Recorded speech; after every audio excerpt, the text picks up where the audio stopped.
Bismillahirrahmanirrahim. Assalamualaikum warahmatullahi wabarakatuh. Waalaikumsalam warahmatullahi wabarakatuh. Perkenalkan, kami dari kelompok 3, kelas C, mata kuliah pemilihan bahan. Di sini kami akan menjelaskan tentang CFRP, yaitu Carbon Fiber Reinforced Plastic. Sebelum kita mulai, saya akan memperkenalkan diri saya dan kawan-kawan saya. Pertama, saya pribadi, Muhammad Basit Aziz Lenda. Saya Muhammad Iqmah Ramadan.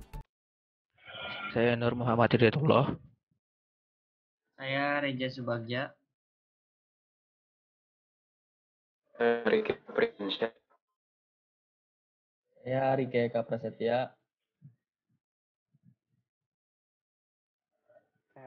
Saya Riki Mugisa Putra. Oke, lanjut langsung saja kita ke pembahasan yang pertama yang akan dijelaskan oleh Saudara Samdan. Nah, sama halnya juga dengan seperti plastik yang diperkuat atau yang sering kita sebut fiberglass, di mana material komposit pada umumnya ditunjukkan oleh nama serat penguatnya. Contohnya carbon fiber, berarti gabungan antara karbon dengan fiber. Atau ada juga fiberglass, berarti fiber dengan glass. Di mana bahan-bahan yang sering digunakan yaitu ada epoksi, polyester, dan polyester. Nah, bahan ini juga memiliki aplikasi dalam produksi pesawat terbang, otomotif, kapal layar, yang terutama banyak dipakai untuk konstruksi rangka sepeda modern pada saat ini, di mana kekuatan dan berat yang ringan sangatlah penting. Itulah yang dijual dari produk ini. Plastik yang diperkuat ini juga telah menjadi umum dalam bidang konsumen kecil seperti hanya laptop, tripod, dan gagang pancing. Next. Nah, di sini juga ada bahan-bahan yang digunakan dalam pembuatan CFRP, di mana salah satunya adalah epoksi yang paling sering digunakan. Terus ada polyester, polyester, dan termoplastik. Nah, di sini mungkin saya akan menjelaskan hanya epoksi dan polyester. Nanti polyester ada di kesimpulannya. Yang pertama ada epoksi, di mana epoksi, polyester, dan polyester ini merupakan sebuah resin. Nah, yang pertama itu resin epoksi, resin epoksi ini tidak bisa dikatakan sebagai pilihan yang paling baik dari segi ekonomis karena harganya yang relatif mahal. Bisa juga dia sampai 4 kali lipat dibandingkan harga resin polyester. Tetapi sangatlah mudah dalam hal penggunaan dan sangat tahan dalam kekuatan tentunya. Nah, resin epoksi yang banyak beredar di pasaran adalah yang berwarna bening kekuningan, bersifat merekat dengan baik dan kuat pada permukaan kayu dan tidak akan memerlukan lapisan akhir atau finishing, tidak seperti resin polyester yang memerlukan lapisan finishing. Nah, tidak hanya kayu, resin epoksi ini juga merekat kuat hampir di semua permukaan, termasuk permukaan resin polyester, sehingga cocok untuk bahan finishing. Sifat tahan banting dan elastis resin epoksi yang melebihi resin-resin lain ini membuat populer dalam bidang pertahanan, seperti pembuatan Kevlar, bahkan kaca-kaca anti peluru, dan lebih populer lagi dalam industri-industri perkapalan sekarang. Lalu di sini ada resin polyester. Resin polyester ini atau kita sering sebut fiberglass resin atau resin kapal banyak dipasarkan di dunia, khususnya Indonesia, dengan warna yang berbeda-beda seperti merah, kuning-kuningan, dan juga hijau. Nah, yang akan terlihat sedikit transparan apabila diaplikasikan dalam lapisan yang relatif tipis. Nah, penggunaan jenis polyester resin diperkirakan sekitar 70% dalam seluruh penggunaan jenis resin di seluruh dunia. Proses pengerasan resin ini dimulai setelah dicampurnya rata dengan katalis yang biasanya dijual sepaket dengan resin polyester. Jadi kalau kita beli resin polyester ini langsung dapat katalisnya biasanya. Nah, tapi ada kekurangan resin ini adalah tidak akan kuat apabila hanya digunakan untuk lapisan tipis, tetapi memerlukan bahan lain seperti talak mirip bedak bayi ya, dan serat kaca seperti fiberglass. Nah, karena tanpa bahan tambahan ini lapisan resin polyester hanya akan mudah retak dan terkelupas. Nah, sifat lain dari resin polyester ini yaitu permukaan akhirnya yang tetap lengket di udara terbuka karena memang dirancang khusus demikian untuk memperkuat rekatan dengan lapisan-lapisan selanjutnya. Polyester ini juga tidak cocok untuk lapisan akhir atau untuk finishing, untuk aplikasi pada permukaan benda-benda tertentu terutama kayu yang menonjolkan corak artistik dan kayu. Nah, di sini juga ada kesimpulan. Saya akan bacakan beberapa. Yaitu yang satu, resin epoksi lebih kuat 20% dibandingkan resin polyester. Nah, terus harga resin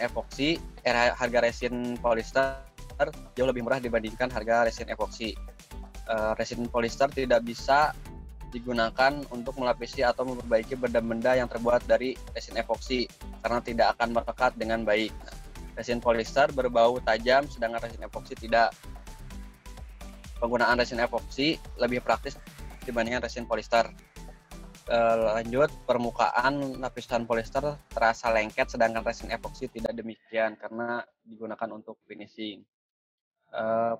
Polyester resin merekat kuat pada serat aramid, yaitu bahan Kevlar dan bahan pesawat, dan epoksi lebih kuat meskipun masih diperdebatkan, belum pasti. Nah, resin polyester tidak bisa dicampur dengan resin epoksi karena takaran katalisnya berbeda. Nah, persentase takaran resin polyester dan katalisnya berbeda dengan resin epoksi yang mayoritas 1:1. Nah, terus juga yang terakhir, resin polyester merusak lapisan gambar berwarna, tidak seperti kebanyakan resin epoksi. Next.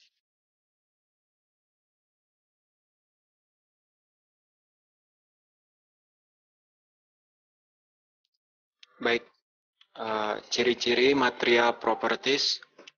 Yang pertama, ada serat karbon memiliki kekuatan Rig yang sangat tinggi. Kedua, memiliki ekspansi termal yang rendah. Ketiga, bahan ringan yang memiliki kepadatan rendah. Keempat, konduktor listrik yang baik, memiliki ketahanan yang kuat.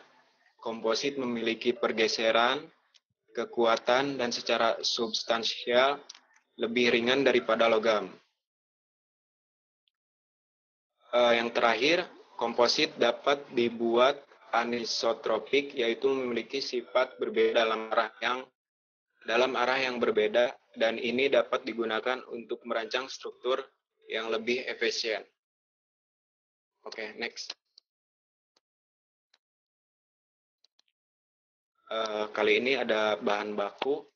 Yang pertama, serat karbon terbuat dari polimer organik yang terdiri dari string panjang molekul yang diterapkan bersama oleh karbon atom.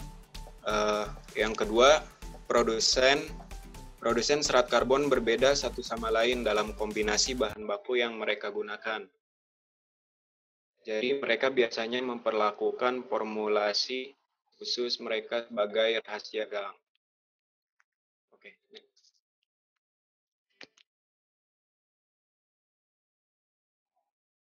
Ya, selanjutnya ada proses manufaktur. Dalam proses pembuatan bahan baku yang disebut prekursor, ditarik ke untaian panjang atau serat. Serat yang ditenun menjadi kain atau dikombinasikan dengan bahan lain yang difilamen luka atau dicetak menjadi bentuk dan ukuran yang diinginkan. Bahasannya ada 5 segmen dalam pembuatan serat karbon dari proses ini, yaitu pemintalan pan dicampur dengan bahan lain dan dipintai menjadi serat yang dikunci dan membentang. Yang kedua, menstabilkan perubahan kimia untuk menstabilkan ikatan. Yang ketiga, carbonizing. Serat stabil dipanaskan suhu yang sangat tinggi, membentuk kristal karbon terikat erat. Yang keempat, mengobati permukaan serat teroksidasi untuk meningkatkan sifat ikatan. Dan yang terakhir, perekat serat yang dilapisi dan luka kumparan yang dimuat ke mesin berputar yang merintir serat menjadi benang ukuran yang berbeda. Bukannya ditenun menjadi kain, serat dapat dibentuk menjadi komposit untuk membentuk material komposit. panas, tekanan, atau vakum mengikat serat bersama-sama dengan polimer plastik.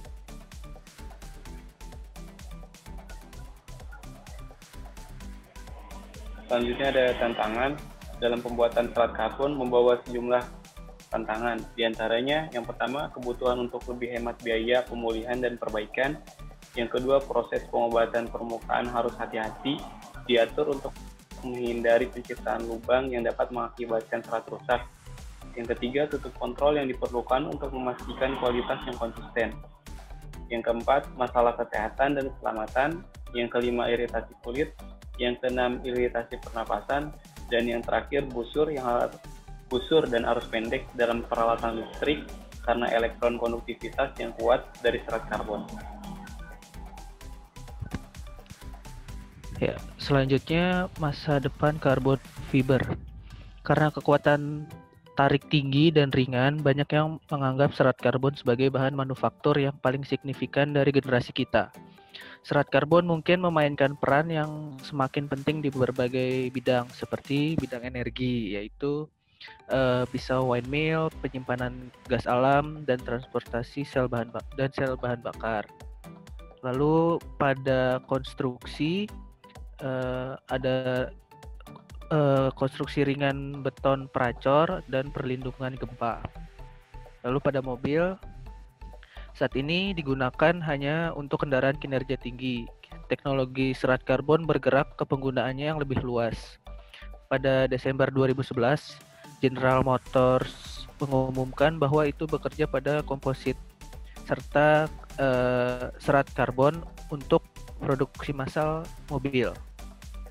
Next.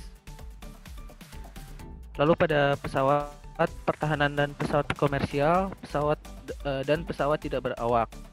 Lalu pada eksplorasi minyak, isinya ada platform pengeboran deep water dan pipa bor. Lalu yang terakhir ada nanotube karbon. Isinya bahan semikonduktor, pesawat ruang angkasa, sensor kimia, dan penggunaan lainnya.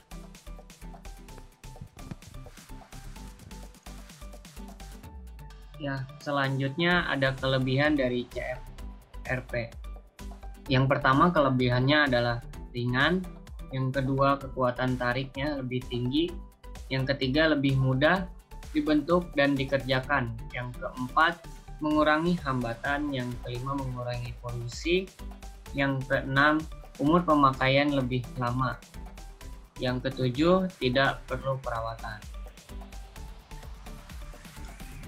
Di sini ada keuntungannya. Keuntungan yang pertama adalah komposit serat karbon menonjol dari keramaian karena beberapa alasan berikut adalah alasannya. Yang pertama adalah ringan, yang kedua adalah kekuatan tarik tinggi, yang ketiga ekspansi termal rendah, yang keempat daya tahan yang luar biasa bagus, yang kelima resistensi korosi, yang keenam radiolucence, yang ketujuh konduktivitas listrik atau komposit, yang kedelapan ultraviolet resisten. Kekurangan dari CFRP ini adalah serat karbon akan mudah pecah saat dikompres. Yang kedua adalah biayanya lumayan relatif mahal. Baik, kekurangan dari carbon fiber reinforced plastik yaitu yang pertama sangat mahal, yang kedua sedikit berbahaya bagi manusia, dapat menyebabkan kanker paru-paru. Yang ketiga, serat karbon dapat menyebabkan korosi jika bagian CFRP dipasang pada aluminium. Yang keempat, kurangnya batas ketahanan kelelahan yang dapat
sebagai serat yang mengandung setidaknya 90% berat karbon. Umumnya digunakan graphite fiber yang merupakan serat dengan karbon di atas 95% beratnya.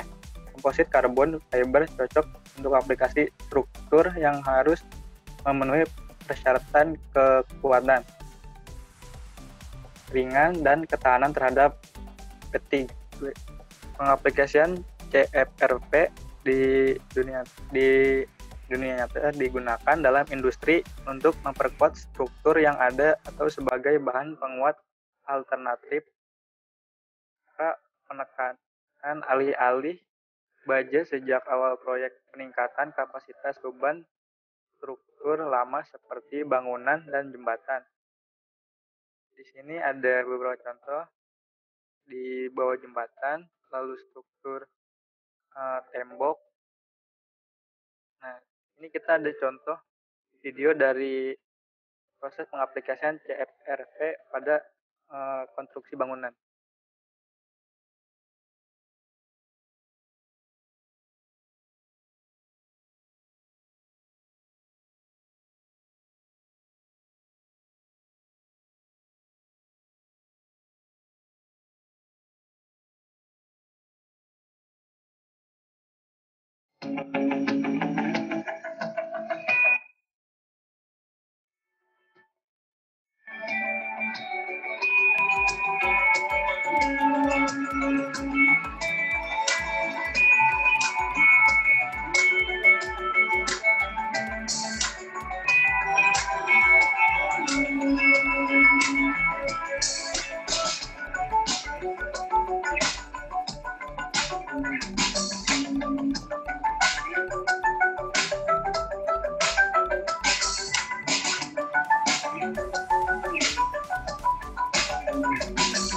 Menambahkan juga, nah ini yang dicatkan itu berupa resin, itu tadi resin epoksi dan resin polyester.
Terima kasih untuk yang sudah menonton. Jangan lupa like, komen, dan subscribe ya, channel YouTube ini. Terima kasih dari kelompok kami atas perhatiannya. Kurangnya mohon dimaafkan. Assalamualaikum warahmatullahi wabarakatuh. Waalaikumsalam warahmatullahi wabarakatuh. Waalaikumsalam warahmatullahi wabarakatuh.